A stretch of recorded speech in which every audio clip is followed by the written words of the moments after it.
from being a ward of the state to his inability to deal with a loss, the shame that came with it. I mean, you're talking about a man who will wear a fucking disguise outside of the stadium when he lose. It bothered. No, seriously, put on a fucking fake beard and mustache so he didn't have to face people when he got beat. That's just deep. That's some deep shit right there, bro. So I'm with you, man. There's and I still don't think there's a definitive. As much as Joe Louis has been covered, it really ain't a definitive documentary, because I listened to everybody talk about the race times and how white people didn't want him to be champion. I'm like, my dad was born in 1923 and thought Joe Louis walked on fucking water. So what are you talking about? And that's an old Irish redneck from North Louisiana, man. I got sent to my room one time for saying Ali with Joe Louis. With no fucking dinner, man. For real. Get your fucking ass in the room. You don't know the. So it's like you hear these things and you're like, man, that ain't how these people look up to this guy. It's not the full story. At all. It's one person's picture that they want to put in to that experience, but it's not a story. It was just as many white people huddled around the fucking radio listening to Joe Louis knock people out as there was black people in the hood. It ain't about taking it from them. It's their hero, but I'm saying it was my dad's fucking hero too. You know what I'm saying? He was looking up to Joe Louis and you couldn't say shit wrong. And they really believed Joe Louis didn't cuss, didn't drink alcohol, was married, and they believed in that shit, man. Joe Louis was it. So I would love to see all those things too, man. You're right. Well, I think Joe with me, the way I view him in history was he's so fundamentally sound. So he steps with his punches. And then he moves. He had that. He kind of was like he's like a well-oiled machine. Like he was just so fundamentally sound, and there was so little effort, but that fundamentals created such tremendous power. And correct me if I'm wrong, Coach, not a lot of guys were really working with fundamentals back then. So he had a far bigger advantage. Joe, boxing pugilism was mastered in the late 30s, right? And his name was Joe Louis.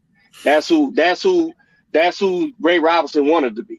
Ray Robinson used to carry his fucking bag to the gym. Look it up.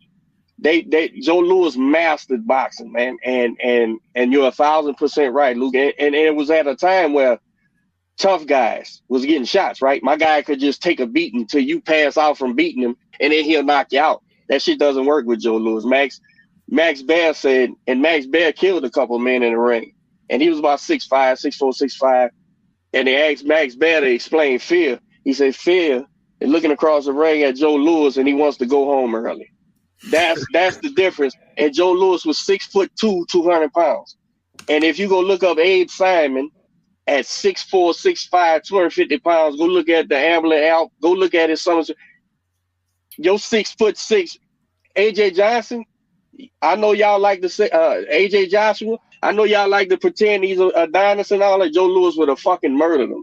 That shit don't matter. Why? Because he's a fundamental boxer.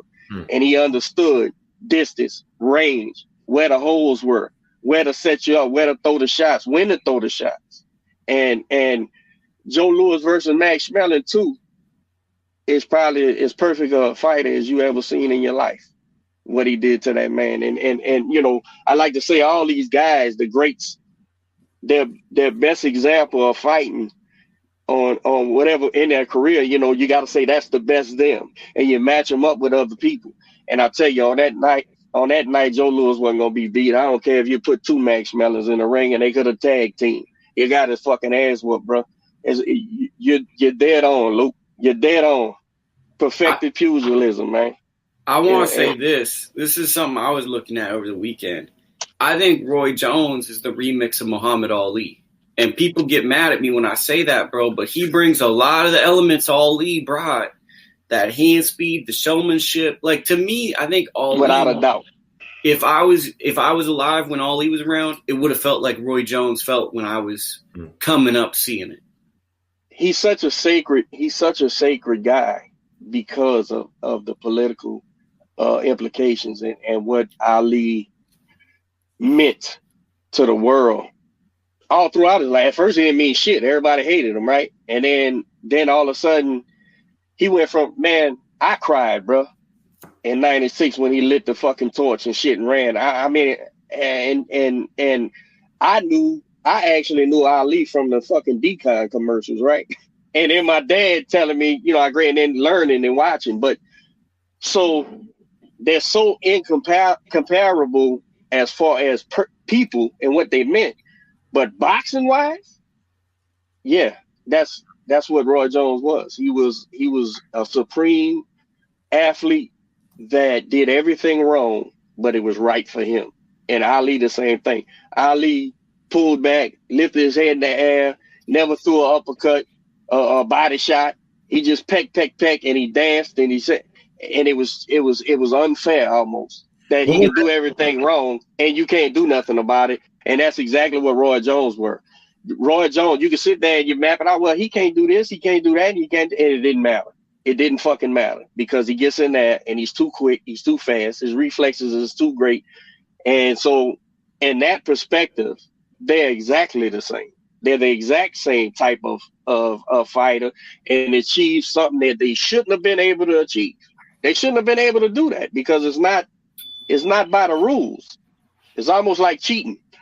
They was cheating just with their athleticism. So I'm with you on that, and I'm not a Roy Jones fan. So if I'm a huge Ali fan and not a Roy Jones fan, and I could easily admit that's exactly who he was, Lou. That's exactly who he is. The fucking 90s Ali.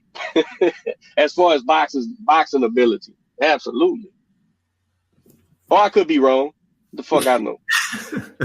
Well, listen, man, we can keep talking all night, man, but we got to get ready for the rest of the day, man. I want to get ready for this fight tonight. Again, I want to remind everyone to tune in. Make sure you're watching that the Texas boys fight. You got Miguel Flores fighting tonight. You got Earl Spence fighting tonight. It's going to be a great, great show. Lukey, man, we really appreciate you coming on the show, taking the time. Why don't you tell everyone again where they can go find you as far as YouTube or social media? If they want to follow you on the platforms, where do they go? Just follow me on Twitter, Lukey Boxing, itrboxing, YouTube, and itrboxing.com. That's about it.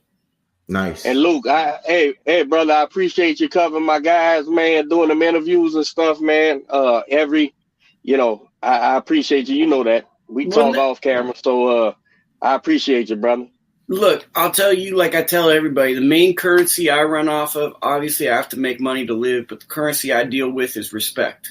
So if there's respect and trust, and I get along with people and I can tell their intentions are well-meaning, that goes further than money with me. Because I function off of respect, and I function off of if people are really trying to do something to get going. And I've always had, like, people kind of click up on me, say that, like, oh, he ain't a good guy. And then I'll go somewhere and you'll get one or two people that'll be like, oh, well, you can't deal with him. But then 5 or 6 guys will be like, well, he's a pretty good guy. He's not like those stories say. But it's because you'll get 1 or 2 people seeing that I'm self-motivated. I don't, and this is the wrong thing with me. And this is why I love supporting little fighters. I'm not trying to be everybody's friend. Right? Because the minute everyone's your brother and all that, that's the minute you start having problems. I'm very picky about who I want around me. And if someone treats me bad, I'm not saying I'm going to treat them bad back. And now you guys are saying, would you just leave yet? But you got me rambling, so I'm going to keep rambling. Is when someone treats me bad, I'm not going to just sit there and take it sometimes. I'll be like, well, you're a jerk too. And they'll be like, well, that's the ESPN guy. I don't give a damn. Right. So then that'll rub people the wrong way sometimes. But I say all that to say, I know what it feels like to be the underdog. I know what it feels like to have people be like, oh, well, you guys don't get the clicks, so I'm not going to do the interview. And I don't want people to feel that way because I had to fight through all that kind of punk ass stuff. So I love doing stuff with your fighters, and it's no issue because I function off of respect. And I function off of helping these young fighters not go into the streets, not do the wrong things, helping them stay self-confident, believing in themselves, because I know that some of these guys, they're real close to having a pistol in their hand and just being in the world, and we all got to deal with it. So that's another thing of what I'm doing. So You know, well, we appreciate you because even as a podcast, you know, Coach and I were partners. So we got the management company, we got the gym, we got the podcast, and we trying to do everything that we can to be successful and give that platform to everyone who doesn't necessarily have the spotlight on them. And so when we hear people who have the same intentions and the same motivation, it's motivating for us because we see where people like yourself are at now, and we look at it and we're like, okay, well, we just got to keep grinding until we get to that point. So we appreciate you coming on and spending some time with us, giving us your insight, and much success, much continued success, my man. It's all love. I just want to tell people, Gabriel Flores Jr., he's coming up. He's a really good fighter. Shakur Stevenson, obviously. Yeah. And Quentin Randall, man. That guy's really good. Look where I'm at, Lou. You can read that? Let me see. That says, home of world champion Shakur Stevenson. So you're at Shakur's house. Yeah. That's a bad motherfucker. Well, man, I'm telling people, man, Gabriel Flores, who's a little under the radar, people aren't giving him his props yet, but in due time, because I think he was number 2 in the world, should have been number 1. That ain't no accident.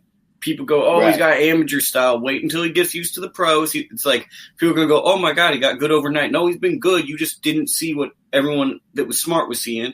Shakur is already a bad man. He's probably one of the top 3 fighters in the world. You just have the resume to fully say it. Right. And Quentin, when he gets that Blair Cobbs fight, man, all of a sudden people are going to have his name in his mouth like hamburgers and all that stuff. Yes, indeed, man. I appreciate you, brother. Let me get out of here, man. We could have did this for a couple more hours, man. Well, that's a wrap. Next week. Yeah, go ahead. Next week, man, I got Christine Lopez, man, from In the Ring with Christine, USA Boxing. Y'all know who I'm talking about. Yeah. She's going to come on too, man. So next week, y'all tune in. Any last words, Big Dog Lukey? Shout out to Houston, Texas. Shout out to the whole management, Jim. And I appreciate you guys for having me on. It's been an honor. Big fan of your show. Appreciate you. All right, brother. All right. We'll catch you. Look at that. You like that right there? Fresh, Coach. It's what we do.